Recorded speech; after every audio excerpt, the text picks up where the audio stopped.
আসসালামু আলাইকুম রহমতুল্লাহ বারাকাতু।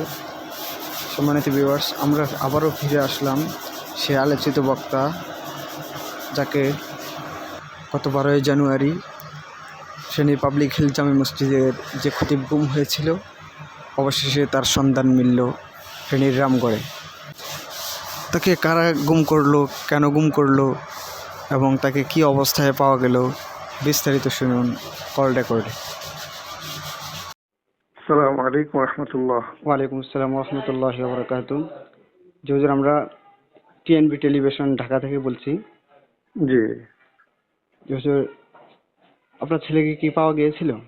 জি জি আলহামদুলিল্লাহ, আপনাদের দেশবাসীর প্রচেষ্টা, দোয়ার মেহরবানিতে আল্লাহ পাক মিলেছে। গতকাল রামগড় থেকে উদ্ধার হয়েছে। আমরা তো এই থানায় একটা জিডি করছিলাম, ওনারা আলহামদুলিল্লাহ খুব তৎপর ছিলেন, খুব গুরুত্বের সাথে জিনিসটা দেখছেন।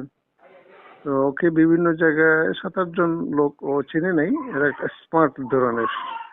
শেষ মনে হয় মিডিয়ার চাপে বা দেখছে যে এরা আওতার মধ্যে ধরা খাই যাবে, পরে ওকে রেখে ওরা চলে গেছে। এমনি কোনো টর্চারিং করে নাই।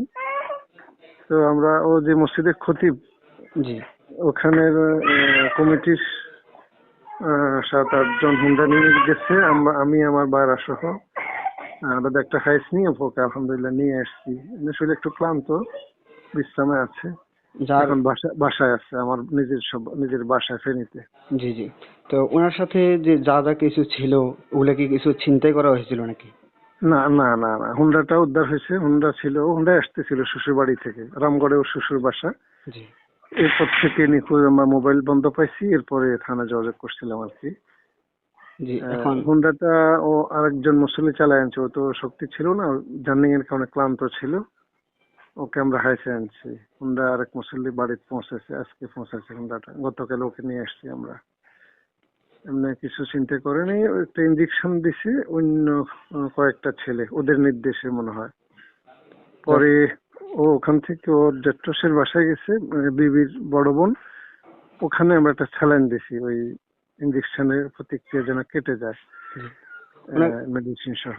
যে ওনাকে কি কারণে গুম করা হয়েছিল তাকে? ওনার সম্ভবত ওর বক্তৃতা বা টিফাই মুখের বাঁধ তাদের ব্যাপারে সে কিছু কথা বলছিল দেশের পক্ষে, বা হাদি হত্যা বিচার ব্যাপারে একটা ভিডিও ছাড়ছিল। এগুলো সব রেকর্ড ওদের কাছে আছে, ওই লোকগুলোর হাতে, এটা বললো আর কি।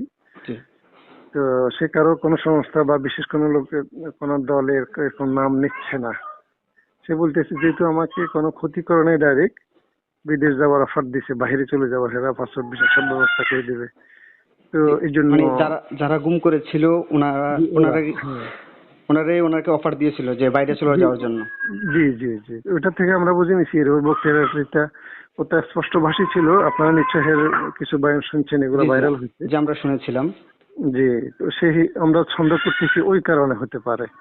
মানে তো সে বলছে শিওর কোনো কিছু জানা যায়নি নাকি? শিওর সে বলতে ইচ্ছুক না, যেহেতু সামনে ইলেকশন, দেশ পরিস্থিতি সবটা মিলে। গোয়েন্দা বিভাগের লোকজন আসছিল কয়েক টিম, ও সংক্ষিপ্ত একটা বার্তা দিছে, ওনারা ওটা ভিডিও করে